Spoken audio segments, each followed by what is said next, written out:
மிகச்சிறந்தவர்கள்.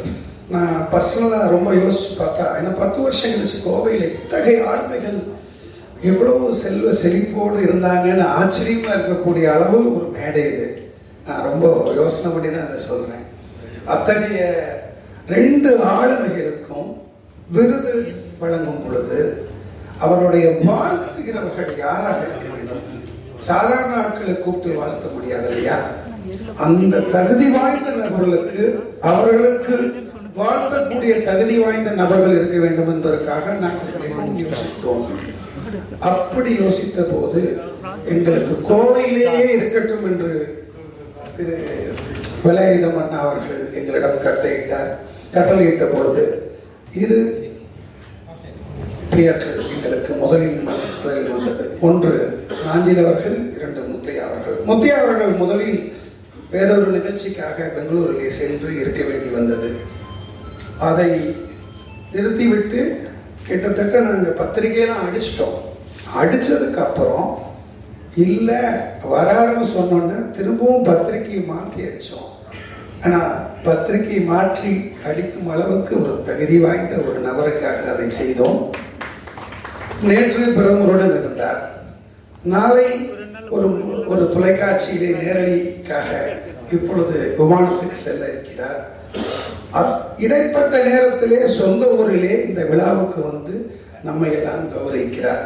அத்தகைய அவருக்கு என்ன சொல்றது, நமதன்மைக்கு ஆசிரியர்னு சொல்லலாமா?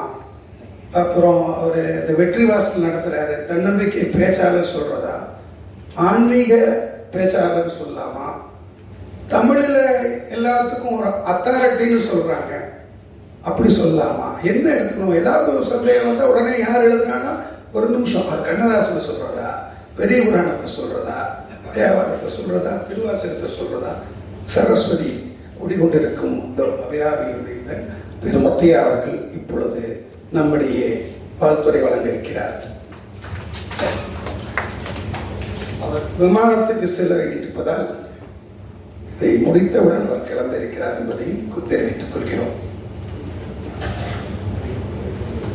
ஆனந்தமாய் என் அறிவாய் நிறைந்த அமுதமுமாய் வான் அந்தம் ஆன வடிவுடையாள் மறை 4 நிற்கும் தான் அந்தம் ஆன சரணார விந்தம் தவள நிற கானந்தம் ஆடரங்காம் என்கிறான் முடிக்கண்ணீரை.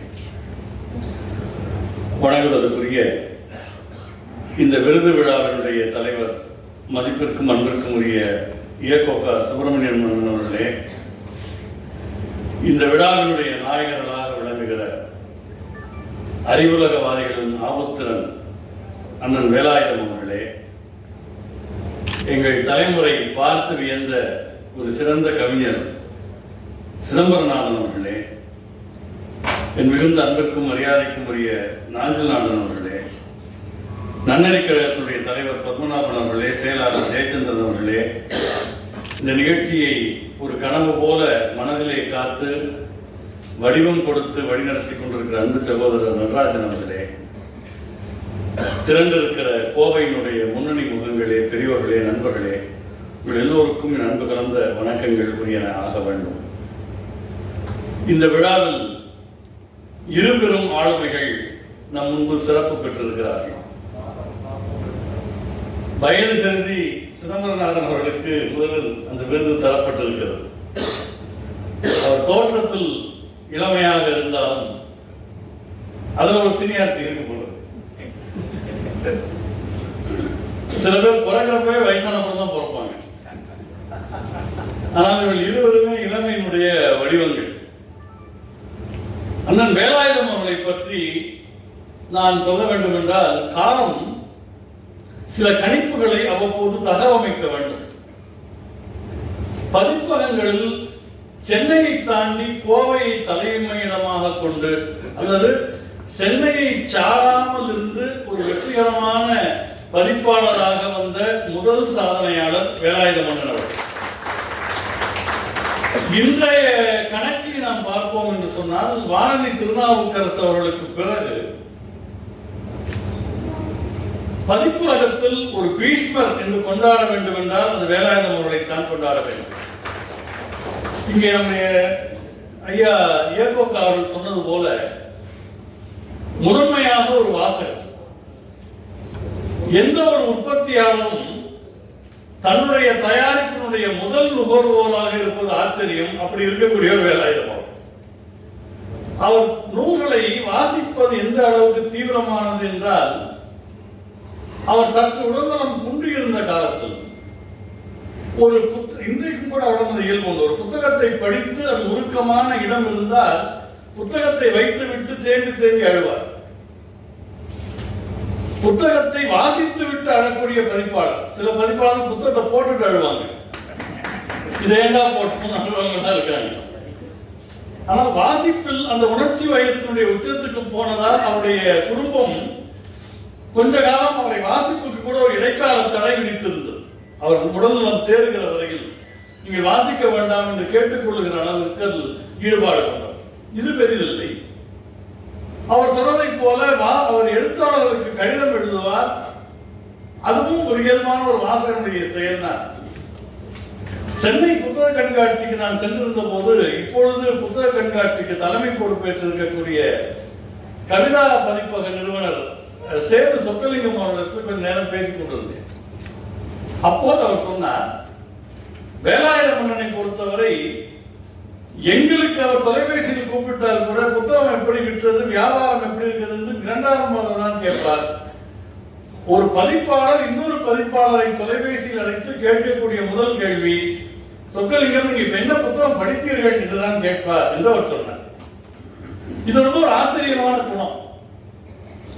எல்லா பதிப்பாளர்களும் தங்களுடைய எழுத்தாளர்களை மட்டுமின்றி பிற எழுத்துக்களையும் வாசித்திருக்க வேண்டும் என்கிற எண்ணம் ஒருவருக்கு வருவது என்பது ரொம்ப ஆச்சரியம். வெளிப்படையாக சொல்வதென்றால், வணிகத்திலே இத்தனை ஆண்டு காலம் இருந்தவர். அவர் நடுத்தர வயதை நெருங்குகிற போதே கோவையிலே ஒரு பெரிய ஆளுமையாக வடிவெடுத்து விட்டார். அவர் உருவாக்கிய வலைத்தொடர்புகளுக்கு, அவரிடம் இருந்த நட்புகளுக்கு, அந்த தொடர்பையே முதலீடாக கொண்டு அவர் வேறு தொழிலுக்கு போயிருக்க முடியும். ஆனால் ஒரு புத்தக காதலர் எப்படியாவது வாசிப்பு பழக்கத்தை பரவலாக்க வேண்டும் என்கிற வேட்கையில் அந்த தொழிலிலேயே நிலை பெற்று நின்றார் என்பது அவருடைய மிகப்பெரிய சிறப்பு. வேறு வழி இல்லாமல் அவர் நிலை கொள்ளவில்லை. இதுதான் என்னுடைய நோக்கம், இதுதான் என் லட்சியம் என்கிற ஒரு பிடிப்போடு இருந்தார். அவர் புத்தக கண்காட்சிகள் நடத்துவதை பற்றி இயக்கோக்காரர் சொன்னார். ஆனால் வேலாயுத மன்னன் நடத்தியவை எல்லாம் புத்தக கண்காட்சி என்பதை விட ஒரு படி மேல். அவர்தான் அதற்கு வாசகர் திருவிழா என்று பெயர் வைத்தார். வாசகர் திருவிழா என்றால் வெறுமனே புத்தகங்கள் மட்டும் இங்கே கண்காட்சிக்கு இருக்காது. நான் பள்ளி மாணவனாக இருந்த போது, கல்லூரி மாணவனாக இருந்த போது, யார் யாரையெல்லாம் பார்த்து வியந்தோம், இந்த எழுத்தாளரை ஒரு முறையாவது நேரில் பார்த்து விட மாட்டோமா என்று நினைத்த எழுத்தாளர்களை எல்லாம் வரிசை கட்டி வந்து கோவையில் அமர வைத்த பெருமை வேலாயுதம் அவர்களுக்கு உண்டு. அசோகா பிளாசா என்று இப்பொழுது இருக்கிறது. அங்கே ஒரு கீழே ஒரு தரைதளத்தில் ஒரு சின்ன இடம். அதை வாசகர் திருவிழாவுக்கு அவர் பயன்படுத்த. ஒரு பக்கம் பார்த்தா ஜெயகாந்தன் இருப்பார், இன்னொரு பக்கம் பார்த்தா பாலகுமாரன் இருப்பார், மாதன் இருப்பார். வராத எழுத்தாளர்கள் கிடையாது. எங்களை போன்ற இளைஞர்கள் எல்லாம் இந்த சின்ன குழந்தைகள் போய் மிட்டாய் கடையை பார்ப்பது போல அந்த எழுத்தாளர்களை பார்த்து கொண்டிருந்த காலம். அப்போது அங்கே வந்து போய் கொண்டிருந்த ஒரு கல்லூரி மாணவர் வருகை பதிவேட்டில் ஒரு 6 வரி எழுதி வைத்திருந்தார் அந்த முயற்சியை பற்றி. அந்த வரிகள் நன்றாக இருக்கிறது என்று அண்ணன் வேலாயுதம் என்ன செய்தார், இந்த புத்தகங்கள், அவர்கிட்ட இன்னொரு பழக்கம் என்னன்னா, புத்தகங்களை போட்டுக் கொடுக்கக்கூடிய அந்த காகித பையில் சில நல்ல வாசகங்களை அச்சடிப்பார். அப்படி அவர் அந்த கடிதத்தை அவர் அச்சடித்திருந்தார். அந்த கடிதத்தை எழுதியிருந்தவர் தான் சில மாதங்களுக்கு முன்னால் ஓய்வு பெற்ற தமிழ்நாடு அரசினுடைய தலைமை செயலாளர் இறையன்பு அவர். அப்போது அவர் கோவையிலே வேளாண் கல்லூரி பல்கலைக்கழகத்து மாணவர். நான் அப்பொழுது பள்ளி மாணவன். நாங்கள் எல்லாம் ஒன்றாக மிதிவண்டியிலே கவியரங்களுக்கு போவோம். அது ஒரு காலம். சமீபத்தில் இந்த திவ்யோதயாவுடைய அருட்தந்தை ஜான் பீட்டர் சமீபத்தில் காலமானார். 83 நாங்கள் அங்கே அந்த அரங்கத்தை போய் வாடகைக்கு எடுத்தது வெறும் 10 ரூபாய். கவியரங்கம் நடத்துகிற செலவு 25 ரூபாய். 7 ரூபாய்க்கு நோட்டீஸ் அடிச்சோம், 8 ரூபாய்க்கு டீ வாங்கி கொடுத்தோம் வந்தவங்களுக்கு, 10 ரூபாய் வாடகை. 25 ரூபாய், அது 10 ரூபாய் இறைந்து கொடுத்தார், நான் 5 ரூபாய் கொடுத்தேன், இன்னும் 2 பேர் ஆளுக்கு 5 ரூபாய் கொடுத்தார்கள். விழாவை தொடங்கி வைத்தவர் அண்ணன் வேலாயுதம். ஒரு ஸ்கூட்டர்ல வருவார். இப்படி பல நினைவுகள் தமிழனுடைய கோவையினுடைய இலக்கிய வரலாற்றோடு இலக்கிய வளர்ச்சியோடு நகமும் சதையும் போல கலந்து நிற்கக்கூடியவர் தான் அண்ணன் வேலாயுதம் அவர்கள். அவருடைய வழித்தோன்றல்கள் இன்றைக்கு அந்த துறையை இன்னும் செம்மையாக முன்னோக்கி எடுத்துச் செல்வது ஒரு ஆறுதலான விஷயம், ஆக்கப்பூர்வமான விஷயம். அது இன்னும் அவர்களுக்கு யூடியூப் வந்து விட்டது, வலைத்தளம் வந்து விட்டது, எல்லாமே வசதிகளை அவர்கள் பெருக்கி இருக்கிறார்கள். நிகழ்காலத்துக்கு ஏற்ற தன்மையிலே அவர்கள் இருக்கிறார். அந்த வகையில் அண்ணன் வேலாயுதம் அவர்கள் இன்னும் பல்லாண்டுகள் எல்லா நலன்களோடும் ஆரோக்கியத்தோடும் வாழ்ந்து பதிப்புத்துறைக்கு என்றும் ஒரு கலங்கரை விளக்கமாக அவர் விளங்க வேண்டும் என்று எல்லாம் வல்ல அபிராமி அன்னையினுடைய திருவடிகளை நீள நினைந்து வணங்கி அவர்களுக்கு என்னுடைய வணக்கங்களையும் வாழ்த்துக்களையும் தெரிவித்துக் கொள்கின்றேன்.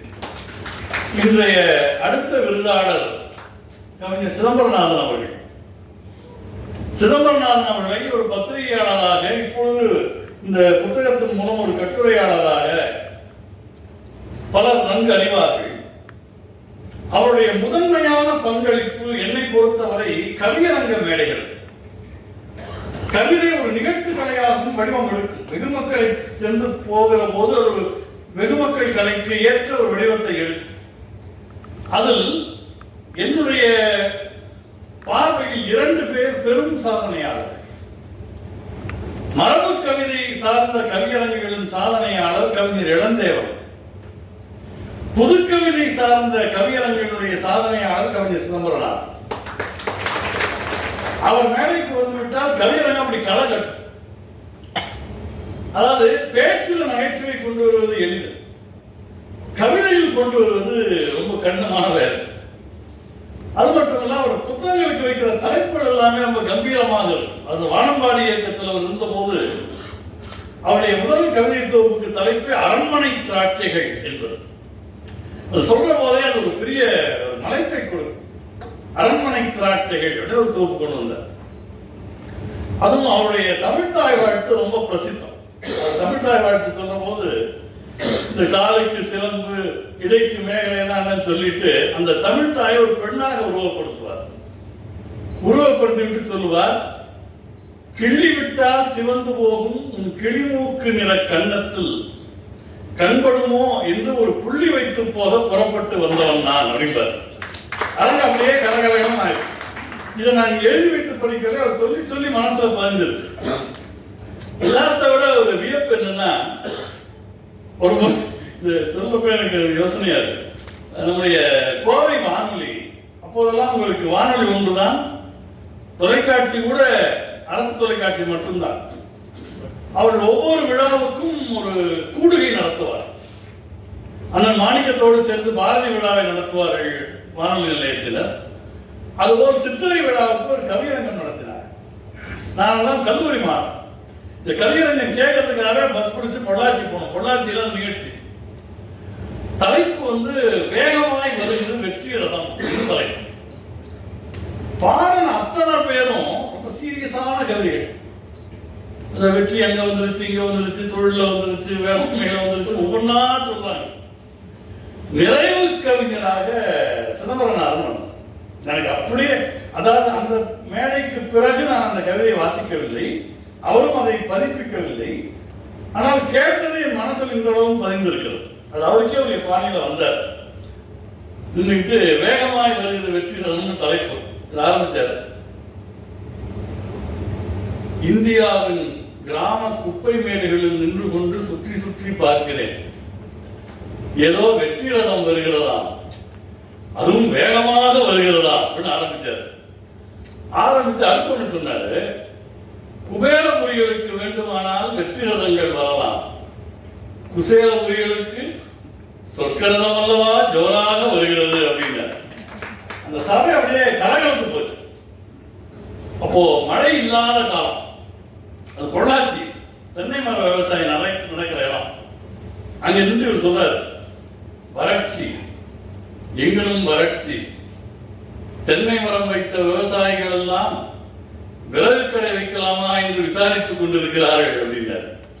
ஒரு சோகத்தை கூட ஒரு எண்ணல் துணியோடு பாடக்கூடிய ஒரு ஆற்றல் கவிஞர் சிதம்பரநாதன் அவர்களுக்கு உண்டு. தனக்கு அடுத்த தலைமுறை படைப்பாளர்கள் மேல், குறிப்பாக மேடைக்கு வரக்கூடியவர்கள் மேல் அவருக்கு ஒரு பெரிய தாக்கம் இருந்தது. அருட்செல்வர் அவருடைய அரவணைப்பிலே அவர் தன்னுடைய தனித்தன்மையோடு வளர்ந்தார். எனக்கு ஞாபகம் இருக்கிறது, அருட்செல்வரும் அவரும் ஒரு முறை அவினாசிலிங்கம் பல்கலைக்கழகத்துக்கு ஒரு விழாவுக்கு போயிருந்தார். அங்கே அந்த மாணவிகள் ரொம்ப அருமையாக ரங்கோலியிலே ஒரு வீணையை வரைந்திருந்தார். அருட்செல்வர் அந்த ரங்கோலியை பார்த்து விட்டு சிதம்பரநாதன் அவர்களை அழைத்து, இதை படம் எடுத்து ஓம் சக்தியில் போடுங்கள் அவர் சொன்னார். இந்த கவிஞர்களுக்குரிய குசும்பு விட்டு எப்பவுமே இருக்கும். அவர் அருட்செல்வர்கிட்ட சொல்றார், ஆமாங்க ஐயா போடலாம், போட்டு கீழே ஒரு வாசகமும் போடலாம், பாரதியாரோட வாசகம்னு. என்னென்ன நல்லதோர் வீணை செய்தே அதை நலங்கிட பொழுதியில் எரிவதுண்டோ, பயங்கர கிண்டலான இந்த மாதிரி வந்து நல்ல பல துணுக்குகளை மாதிரி தோன்றும். ஆனால் அந்த மனிதன் உயிர்ப்போடு இருந்ததுடைய அடையாளங்கள் இவையெல்லாம். இந்த புத்தகம் கூட இப்போ வந்து நல்ல புத்தகம். எனக்கு என்னமோ ஒரு 30 வருஷம் முன்னால எழுதியிருந்தாருன்னா இந்த புத்தகம் என்ன எங்கேயோ கொண்டு போயிருக்கு. நல்ல அர்த்தமுள்ள விவாதங்கள் அதில் இடம்பெற்றிருக்கின்றன. மெல்ல தமிழினில் சாகும் என்று மிஸ்டர் ரேலோ சொன்னார். அவர் தமிழில் இருக்கிற அக்கறையில் தானே சொன்னார். அவரை எப்படி பாரதி பேரை என்று அழைக்கலாம்னு ஒரு கட்டுரைகளை கேட்டிருக்கிறார். மாதவி பற்றி ஒரு 2 முக்கியமான கட்டுரைகள் இருக்கின்றன. சன்மார்க்கத்தை பற்றியும் சங்கர அத்வைத சன்மார்க்க அத்வைதம்னு ஒரு பார்வையில எழுதியிருக்கிறார். அதுல அவர் என்ன சொல்றாருன்னா, சன்மார்க்க அத்வைதம் சொல்லுகிறார், சங்கரருக்கும் ஜீவகாரண்யத்திற்கும் தொடர்பில்லை என்பது போல ஒரு இடத்தை சொல்றார். விவாதத்துக்குரிய விஷயங்கள். ஏனென்றால் இந்த நாட்டில் நீங்க பாருங்க, இந்த உயிர் பலி கொடுப்பது அப்படிங்கிற விஷயம் ஒன்று இருக்கிறது அல்லவா, அதில் ஒரு தாந்திரீக விஞ்ஞானம் அடங்கி இருக்கிறது. ஆலயத்தில் ஒரு உயிர் பலியிடப்படுவது படையலுக்காக மட்டும் அல்ல. தாந்திரிக விஞ்ஞானத்தில் ஒரு ஆடோ கோழியோ அறுபடுகிற போது ஒரு சக்தி நிலை வெளிப்படுகிறது, ஒரு எனர்ஜி ரிலீஸ் ஆகும். சில ஆலயங்கள், தமிழ்நாட்டில் எல்லா ஆலயங்களும் அல்ல, சில ஆலயங்கள் அதை கேப்சர் பண்ணுகிற முறையில் வடிவமைக்கப்பட்டன. அது போன்ற ஆலயங்களில் பலிகள் தரப்பட்டன. ஆதிசங்கரர் அவற்றை தடுத்தார். ஆனா ஆதிசங்கரருக்கு இன்னொன்றும் தெரியும், பலி கொடுக்கப்படுவது அந்த சக்தி நிலையினுடைய ஏற்புக்காக அப்படின்னு. அப்ப அது ஒரு மாற்று கொடுக்கணும். ஒரு மாற்று கொடுக்காமல் இருக்கிற ஒரு வழக்கத்தை நீக்க முடியாது. அப்போதுதான் ஆதிசங்கரர் ஆலயத்தில் தேங்காய் உடைக்கிற பழக்கத்தை கொண்டு வந்தார். நீங்க ஒரு ஆற்றினுடைய கழுத்தை அறுக்கிற போது ஒரு சக்தி நிலை வெளிப்படுவது போல, அந்த தேங்காயை அப்படி உடைக்கிற போது அதே மாதிரி ஒரு வைப்ரேஷன் வந்து அதிர்வு. இன்னைக்கு வைப்ரேஷன் தமிழ்நாட்டில் கெட்டவாது ஒரு அதிர்வு வருகிறது என்பதை கண்டறிந்து அதை மாற்றாக அறிமுகப்படுத்தியவர் ஆதிசங்கர். ஜீவகாரண்யத்திற்கு உடனானதா இல்லையா என்பதெல்லாம் விவாதத்துக்குரியவை. நான் சொல்லுகிறேன், களத்தில் இது போன்ற செய்திகளை எடுத்து வைக்க வேண்டும். அத்தகைய நூலை அவர் எழுதியிருக்கிறார். இந்த அரண்மனை திராட்சைகளுக்கு பிறகு கூட சில நூல்கள் வெளிவந்தன, கவிதை நூல்கள் வந்தன. அருட்செல்வரை பற்றி ஒரு நூல் எழுதியிருக்கிறார்.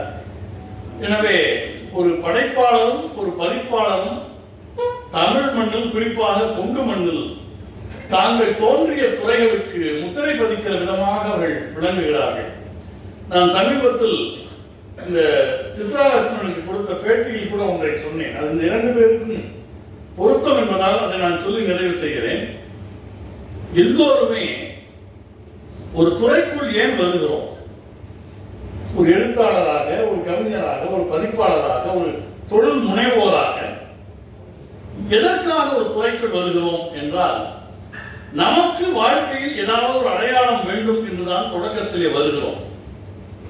ஆனால் அந்த துறைக்கே தன்னை முழுமையாக ஒப்புத்தந்து தன்னை முழுமையாக அர்ப்பணிப்பவர்கள், தங்களுக்கு இந்த துறை ஒரு அடையாளம் தரும் என்று உள்ளே நுழைந்தவர்கள் அந்த துறைக்கு தாங்களே ஒரு அடையாளமாக மாறிவிடுகிறார்.